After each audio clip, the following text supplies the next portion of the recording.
10 years ago, I had this list in my head. I never dreamt that I'd get to the end of that list. So I've decided to end my River Monsters journey. Look at this! Arapaima on a fly. This thing...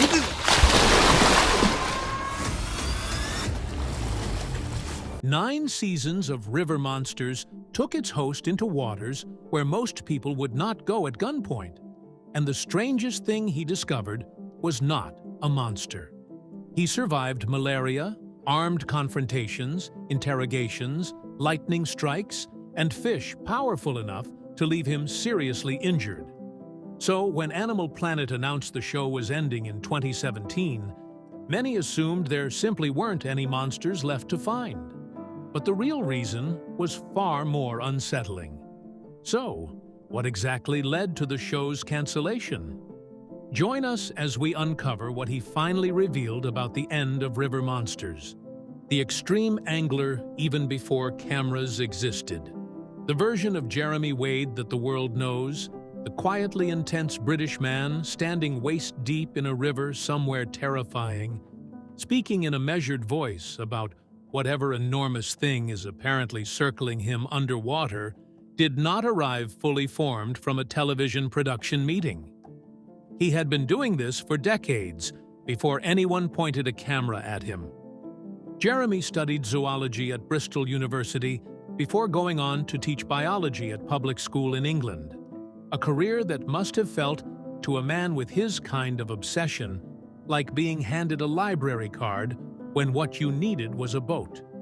He started making expeditions to remote rivers in his spare time, then his non-spare time, chasing stories about freshwater creatures that local communities reported with obvious fear and that the scientific establishment largely dismissed as folklore.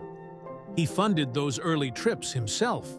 He contracted malaria for the first time long before any production company was reimbursing his medical bills. He had a gun pulled on him by foreign officials who decided his behavior, a lone Englishman asking questions about river attacks near sensitive military infrastructure, was more consistent with espionage than fishing. When River Monsters finally launched on Animal Planet in 2009, Jeremy was already in his mid-40s and had spent roughly 25 years building the expertise that the show was built around.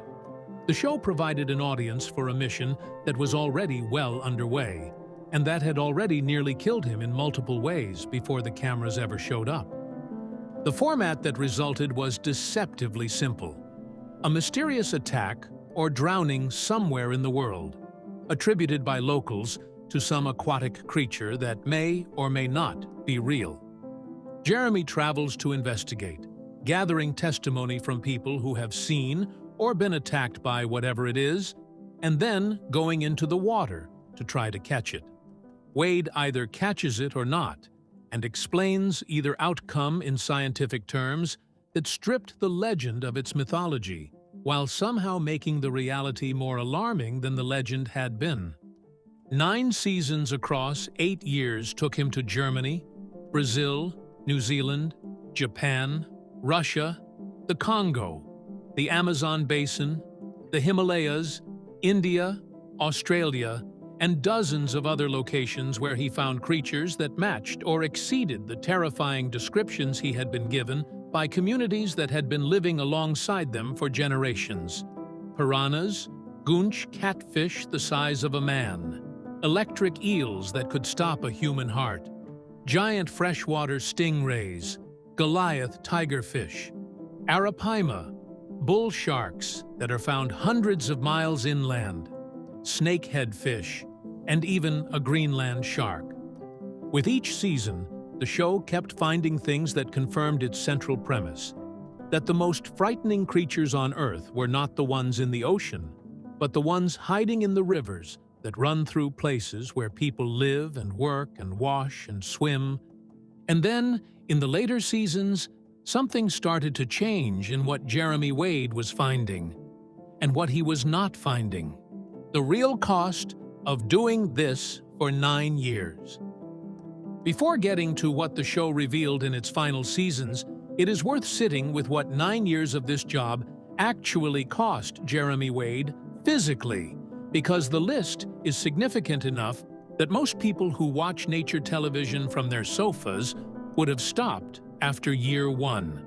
The Arapaima incident is the one that Jeremy has described as genuinely frightening, in a way that the show could not fully communicate on screen. He was handling an Arapaima in the Amazon, a fish that can reach 10 feet in length and 300 pounds, when it turned and hit him squarely in the chest with its head.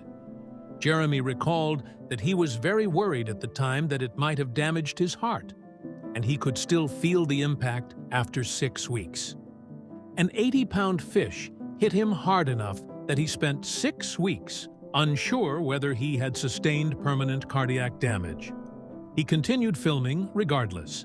The electric eel sequences required bringing in specialists who work on power lines, people whose professional life involves working with high-voltage electricity, along with thick rubber boots, rubber gloves, and a defibrillator standing by.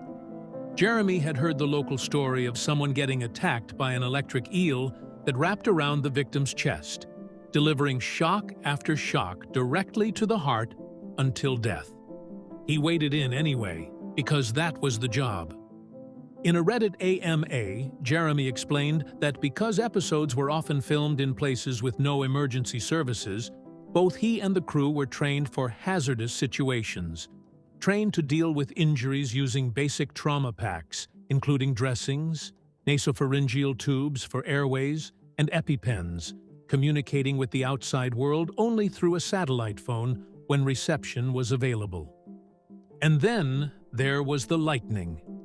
The worst thing that happened when filming River Monsters, Jeremy recalled, was the time when the sound recordist was hit by lightning, not while holding the boom microphone, but simply standing there in the wrong place during a storm. It was captured on film.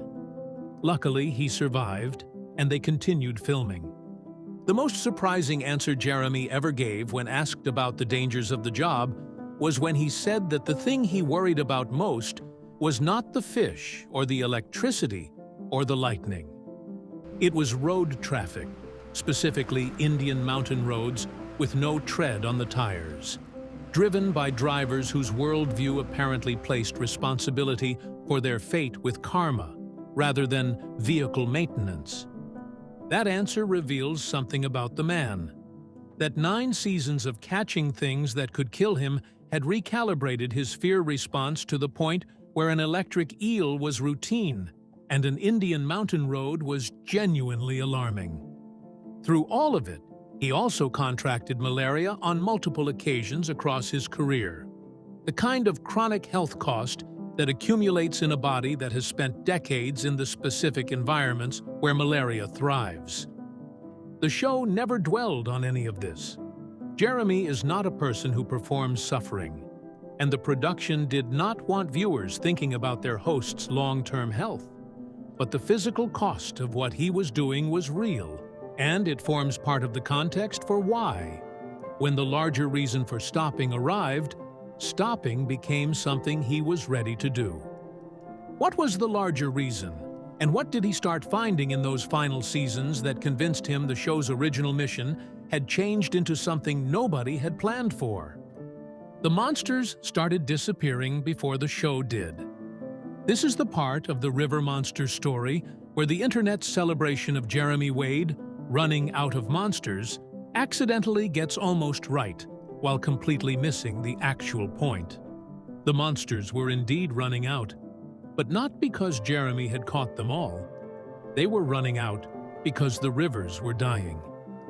Jeremy said in an interview released ahead of World Rivers Day in 2019 that some of the most iconic inhabitants of the freshwater systems are in the process of disappearing, and that this is hugely significant because most of these creatures are apex predators and are therefore really good indicators of the health of freshwater ecosystems, which all life depends on, including ourselves. The creatures that River Monsters had spent 9 seasons presenting as terrifying, ancient, and invincible were being revealed in the show's final episodes as fragile. The Mekong giant catfish, one of the most sought-after creatures in the show's earlier seasons, a fish that can reach 10 feet and 650 pounds, is now critically endangered, with its population having collapsed due to overfishing and dam construction along the Mekong River. The arapaima, Jeremy's Amazon nemesis, is under such heavy fishing pressure that its range has contracted dramatically. The giant freshwater stingray faces threats from pollution and habitat loss that have reduced populations across Southeast Asia to the point where scientific surveys struggle to find them. Freshwater megafauna populations declined by 88% from 1970 to 2012, with megafish showing the greatest global decline of 94%. Jeremy has cited these numbers publicly, and the weight of them is difficult to sit with. 94%. The monsters that Jeremy Wade had spent his career hunting were going extinct faster than he could find them.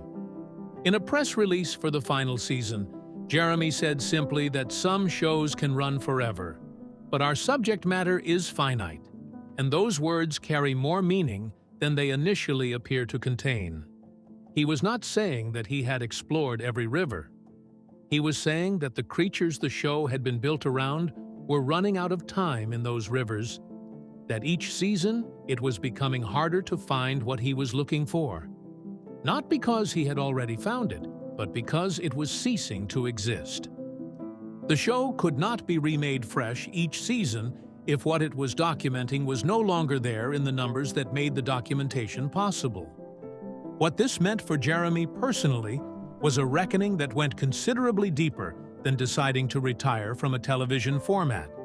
He had spent the better part of his adult life tracking these creatures, and he was now watching the best of them disappear in real time, accelerated by the same human forces that had been operating in the rivers he was filming in throughout his career: overfishing, dam construction, pollution, habitat loss.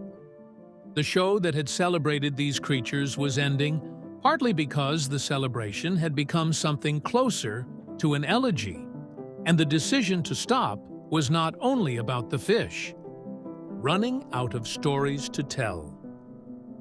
Jeremy Wade's most direct public explanation of why River Monsters ended is the statement he made in that press release.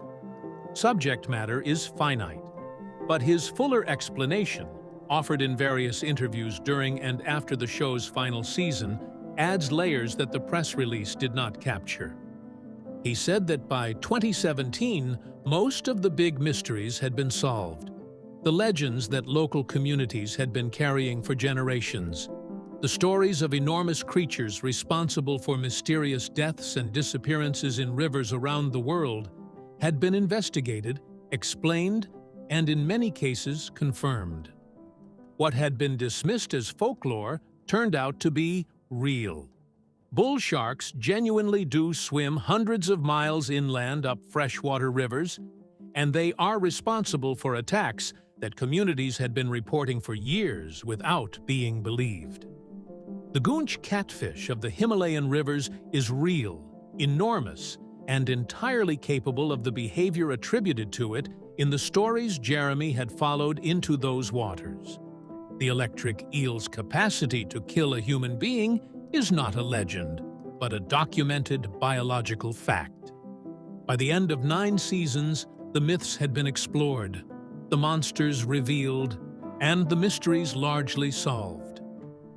Jeremy hadn't literally caught every freshwater giant, but he had completed the journey that fans tuned in for, separating truth from legend. The show's creative engine was that gap between what communities believed and what science could confirm. Jeremy's role was to bridge it, to go where the stories were, apply the tools of a trained biologist and an experienced angler, and return with an answer. After 9 seasons, the inventory of unanswered questions that fit the show's format had genuinely shrunk to the point where new episodes would have required either revisiting creatures already documented or manufacturing mysteries that were not there. He has also spoken about a dimension of the show that the production format made difficult to fully address: the ethical weight of catching these creatures at all. Jeremy expressed remorse at having caused the death of fish he only wanted to glimpse, and reviewers of his book noted that his genuine interest in conservation runs through everything he writes about the creatures he encountered. There was also the toll on him specifically, not physically, which he seemed to regard as an acceptable occupational reality, but in terms of what the show was asking him to do with his understanding of what he was seeing. By the final seasons, he was a man who knew more about the health of the world's freshwater systems than almost anyone on Earth, who was watching those systems deteriorate at a rate that the show's adventure format was not built to address, and who was increasingly aware that presenting these rivers as places of thrilling mystery was becoming harder to square with the reality that they were becoming places of ecological emergency. So what did he do with that understanding? And did the show find any way to say what he was actually thinking before it ended? The conservation message. River Monsters was never supposed to be a conservation documentary. It was supposed to be an adventure show. That format worked for 8 seasons. In the 9th, the show started saying something different. Season 9 was titled Mighty Rivers, and the change in emphasis was visible and deliberate. The focus moved from individual creatures toward the health of the entire freshwater systems those creatures inhabited. Jeremy was still fishing and finding extraordinary things. But the narrative framing had changed from the monster as the story to the river as the story. And the river's story was not a triumphant one. It was a story about what was being lost faster than it was being documented, and what that loss meant for the hundreds of millions of people around the world whose water, food, and livelihoods depended on freshwater systems that were under sustained attack from multiple directions simultaneously. Jeremy said that the scariest fishing moments were not catching large predatory fish, but what the future holds for those fish as they vanish from troubled freshwater systems.